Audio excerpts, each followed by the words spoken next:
Hello everyone and welcome back to our backyard garden. Well, today I want to share with you some of my other plants in the garden. Some of these are obviously they are non-edible. Here, what you see here are most of my succulent plants. All right, we'll go through them, a few of them. And what I learned over the years, by the way, I've been growing them for, I don't know, 2-3 years now. Since in the winter, most of the time in California in the winter is, get down to kind of cold, 30 plus degrees, so I can't grow anything during the winter. So then I, grow other stuff to kind of like keep myself busy. All right. So here I have some of the variety here. Some of them I don't know the name. I have some Sedum, I have Echeveria, some of them Pachyphytum, some of this Graptotalum. So when I first started, I bought some of this in this kind of little tiny little, they call it 2 inches container. They usually cost around $3, $4. Some of them $5, so they're quite expensive, believe it or not. So after I've been growing them, I realized that, wait a minute, some of this is really easy to grow. Not all of them, some of them are quite easy, like this variety here are quite easy to grow, and they multiply very fast. So initially I only bought maybe 1 or 2 of this guy, but now I end up with hundreds of them and I have to give them away. Okay, look at this. So here, now when you buy them from the nursery, like I say, it comes like this, and it's usually very attractive. Usually, when you look at the plant, you look straight down and look like a, the rosette like this. It looked like a rose. In another language we call them desert rose, but in English, obviously, in English we have different names and Latin name for them.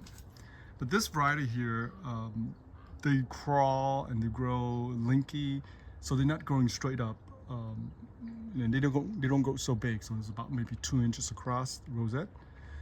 But I have a method of growing them. I grow them in a pot like this. I grow them straight up a little bit on top. You can see here. I add the sedum as well, right, like this. But I also allow them to cascade down. Now, depending how you grow them. If you grow them without much sunlight, in partial shade, with protective, cloth, whatever, the stem tend to be linky because the plant want to reach out for the sunlight. Okay, and again, this is a crawler, so he crawl along the ground. So don't expect them to grow gigantic, big and stay the way they are. Now I was able to grow like this because I trim them, I prune them, but once you buy them from the store, it go like this, and then it got linky like this, and then it spread out, the petals spread out, and it get linkier and then lengthier, and it doesn't look very attractive. Now it looks, I think, decent, right? In this pot, it looked like this. It looks pretty decent if you were to display them, right? Not too bad, right? And here's another example. I think this is a little bit different variety here, but you can see here, but by looking at this straight ahead, it looks quite attractive. But if you look at the sideway, and if one petal here is and one petal here, the distance, if it's too further apart, it's not compact, then it doesn't look too attractive, in my opinion. Okay. And also the pot makes a difference. If you put in a nice decent pot, display of the pot, then the plant actually have a little bit, look a little bit more attractive. So I bought a lot of pot here. This one here is Aeonium. This variety here has a thicker leaves. You can see here. I put it into a 4 inches bonsai pot, and if you look from the top, it's quite beautiful, right? It has a nice compact rosette, rose, we call it rose or rosette, whatever you want to call them. And from the side view, It looks quite decent. It's only about maybe 5 inches tall, maybe less than that. And it's compact. And I like to grow them compact. I don't like them to linky out and really stretch out. It doesn't look very attractive. So I like to grow them compact, so look more attractive to the eyes, I think, in the display. Okay. Now, if you buy them, like say, you buy them like this, it will cost you about $3, $4, $5, whatever. But if you were to buy them from the store and they put in the display, nicely displays with rocks in a clay, a clay pot like this or like that, the price could be 10 times more. Maybe this one, if you were to do something like this, will cost you 40, 50 bucks when the plant only costs you like $3, $4. Okay, here's an example. So this one, I think you guys saw this one. I call it the green dragon. It's an Aeonium, it's a green variety. But look at the structure and look at how the plant. Look, it's pretty unique, isn't it? How many plants do you see look like this? Very seldom. This is the only one in the world look like this. And I'm the only one who have this plant, right? And also has a little area roots here that come out. That makes it even more interesting. Okay, so this is how I display them. I put them in the little bonsai pot here like this. And the curvature of the trunk makes it look so unique, right? And including the nice little decent little pot here. Not the best looking pot, but I think it's pretty suitable for this guy. It's about 7-8 inches tall, and it continues to grow. But when you put it in this kind of pot, it remains a little bit compact. It grows slower, and the rosette tend to be smaller and tighter. So that's what you want, I think. Okay, that's just my opinion. I think that's what you want. You don't want it to be linky out and stretch out like crazy. It doesn't look as good. But obviously it will continue to grow, and once it starts growing, I will trim it back and reshape it into a different shape and form. Look at this. Isn't that wonderful? So this is just one example. Okay. And by the way, so initially, like this one here. All right. So this is I think the Echeveria. Again, I start out with one single plant, like smaller than this. So now this guy, let me take this guy out for you, show you guys. Okay, so this guy is about maybe, if you look down, I think about 4.5 inches across. So big now. And when I first bought it, it's just, oops, sorry. I dropped my other little guy there. Sorry, little guy here. Okay. So when I first start out, again, I bought a little one, and after a year and a half or so, it started to grow, and it started to produce, you can call it side shoot, or we call it babies, chicks, whatever you want to call it. And you can see here, it's starting to produce more. See that? See the tiny little one? Now, I was able to harvest like maybe 6 of them, 7 of them. So I transplant them out, and I want to show you, okay? Okay, let me put this back. So from this one single plant, and this is what I have. Look at how big they are now, right? 1, 2, 3, 4, 5, 6. I think maybe like 7 of them, and they continue to produce more. And if you look in the center here, the little trunk is quite thick, almost the size of my little index. It's quite thick. Okay. So that's the beauty of growing succulent, is that you can get a lot of free plants, but you have to be patient. At least 6 months to a year, and you'll get a lot of plants. Some plants are easier to propagate and to get a new, grow a new one than others. Okay, not every one of them will produce as quickly for you. Now, one of the great thing about succulents that the leaves or the petal itself, you can propagate from the leaves or petal. Okay. Of course, obviously, the best is when you produce a little side shoot baby. That's when it's easy to grow. Okay, especially like this guy, right? The leaf, forget it. You can grow from the leaf, but you don't need to. You just cut them off. We call it beheading. It sounds a little scary, right? But once you cut them off here, leave them out, let it callus for a few days, a week, then they'll produce roots, and you can grow them. Okay.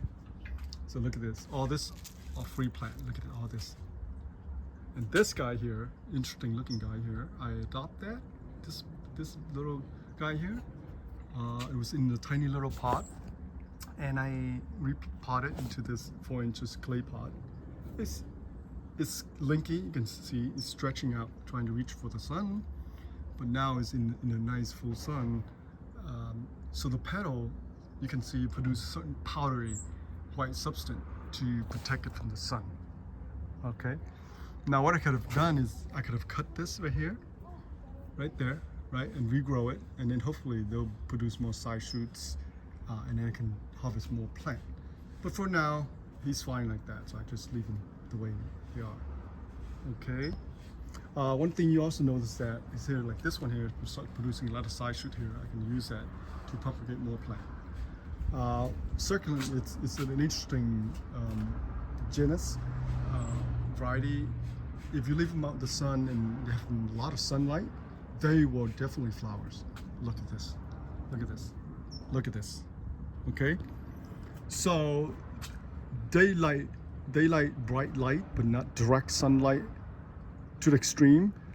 The reason why I have here in this side is I think throughout the day it's pretty shaded, because the house is kind of like shaded a little bit, which is fine as long as you have bright sun from the top. It's all right. So, but here, because I display this here, because we're in winter, so I want them to have more sunlight so they can grow better.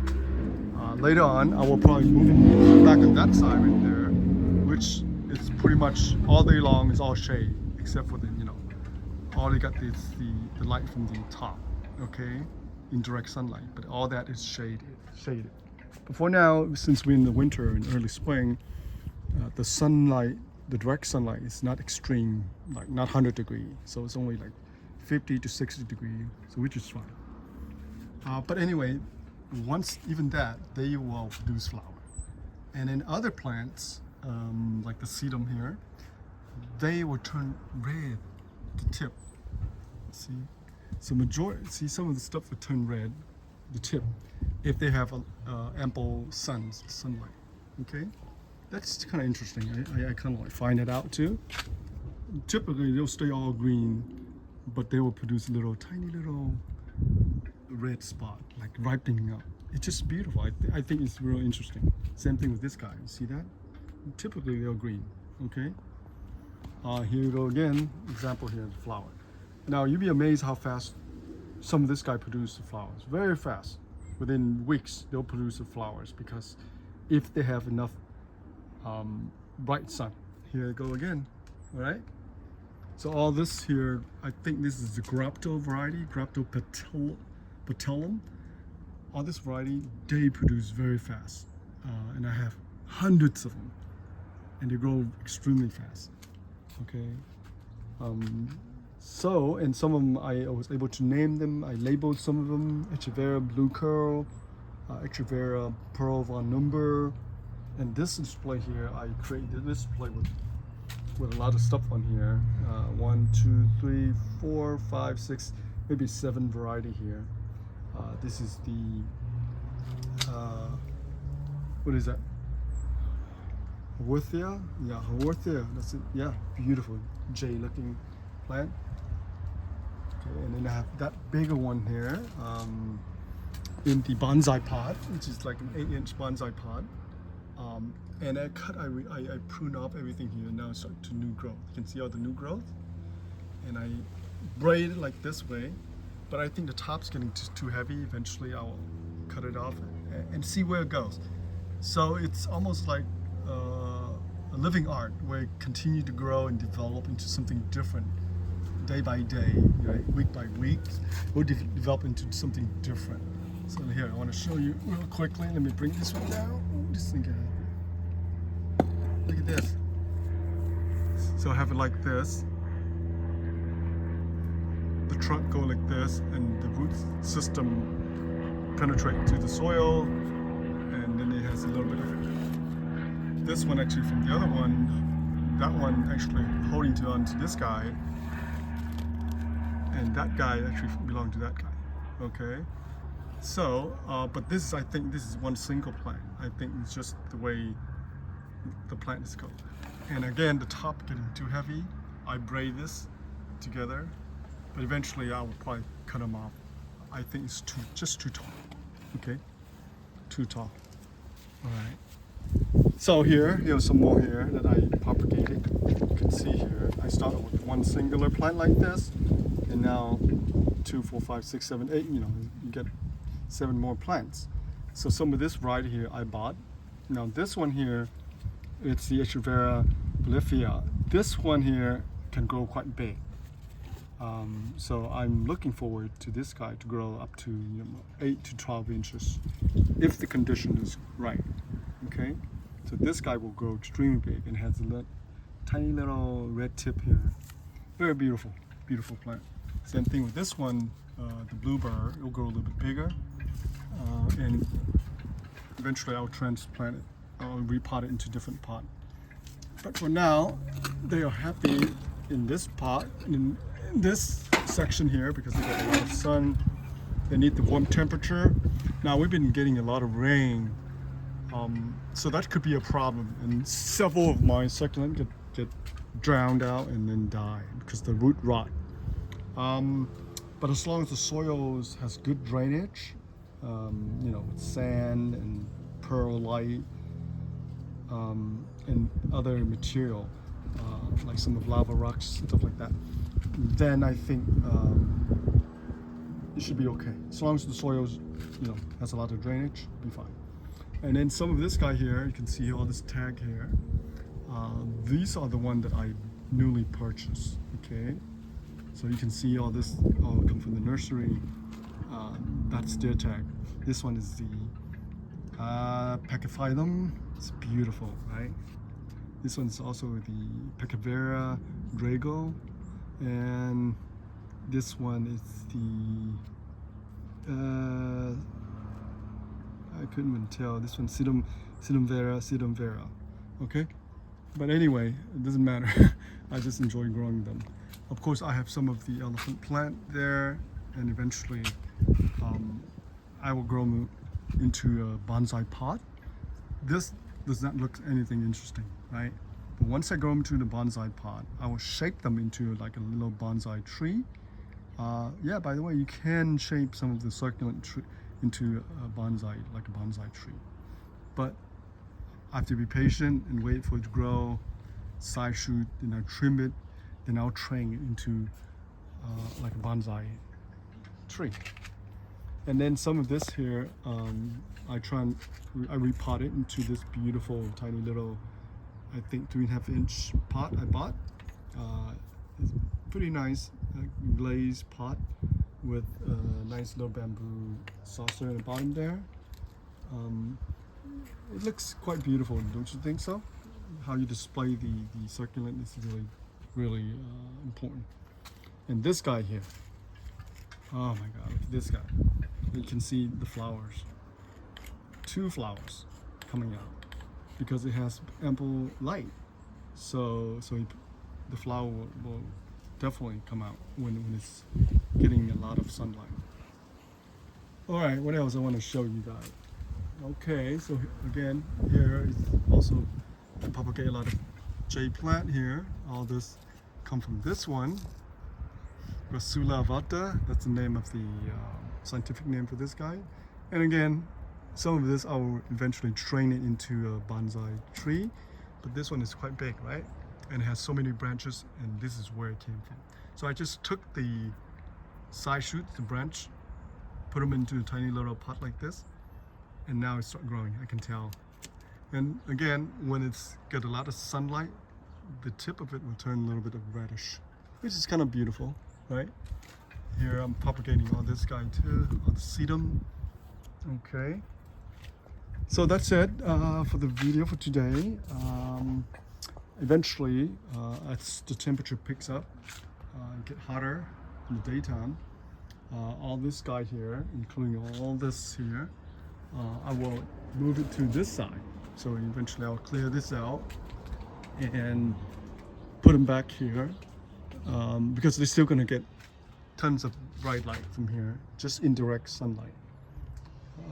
Because during the summer it can get really hot. So, and again, I have some of the houseplant here, pothos, and I built some of this moss pole, this 3 feet moss pole, and I'm experimenting and train them up to the moss pole and see how it goes. All right. Of course, I have other houseplant here. I grow a lot of houseplant as well, inside, indoor. All right, so that's it for our video for today. Next time when I come back, I will show you what I did to propagate some of this succulent, especially the Graptotalum. Those are easy to propagate. Okay. Alrighty, please post a comment for me. Tell me what you think. Do you grow some of this stuff beside all the edibles, the vegetable, the fruit, and the fruit tree? Do you grow other stuff like flowers, succulent, cactus? What else do you grow? Please share a comment, post a comment, and thank you for watching. I'll see you back later. Bye for now.